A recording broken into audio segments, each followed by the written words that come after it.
રામ રામ સીતારામ। નવા વર્ષની ખૂબ ખૂબ શુભકામનાઓ। આ પુત્રોત્તર પ્રગતિ કરો અને આપણું જીવન ખૂબ સમૃદ્ધ બને એવી નવા વર્ષની ખૂબ શુભકામનાઓ।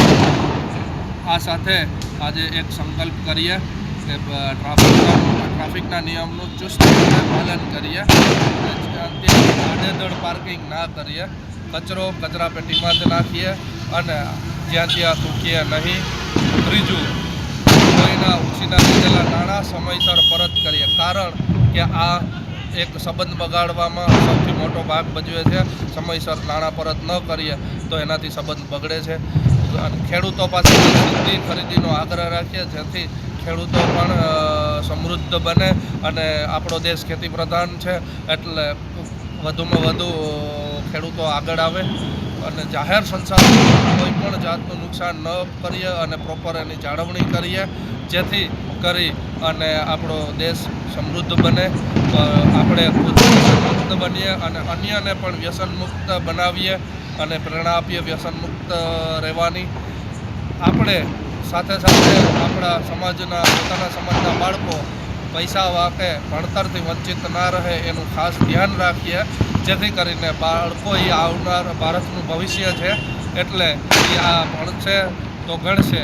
કહેવત છે કે ભણતર એ ત્રીજી આંખ છે, એટલે જેટલા ભણશે અને આગળ આવશે એટલું ગામ અને સમાજ ભલું કરશે અને ખૂબ વિચારશીલ બનશે। એટલે અત્યારે ભણતર ખૂબ જરૂરી છે દરેક ક્ષેત્રમાં, દરેક જગ્યાએ ભણતર એટલું બધું આગળ છે, ટેકનોલોજી આગળ છે, અત્યારે એઆઈનો જમાનો છે, તો આ બધું ખૂબ ખૂબ જરૂરી છે।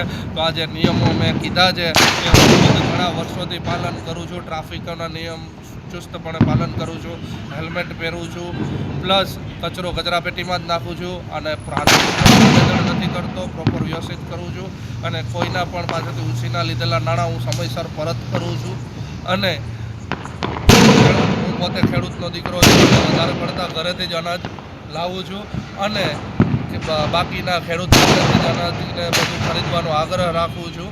કોઈ પણ સંસાધનોને મેં આજ દિવસ સુધી ક્યાંય નુકસાન પહોંચાડ્યું નથી, પ્રોપર જાળવણી કરી છે અને હું ખુદ કોઈ જાતનું વ્યસન કરતો નથી, એટલે હું આપણે બધાને આ સંકલ્પ લેવા કહું છું। આટલું સંકલ્પ લેશું તો આપણો દેશ એ ખૂબ જ સમૃદ્ધ બનશે અને વિશ્વગુરુ બનશે, જે આપણું બધાનું સ્વપ્ન છે કે ભારત આપણું વિશ્વગુરુ બને।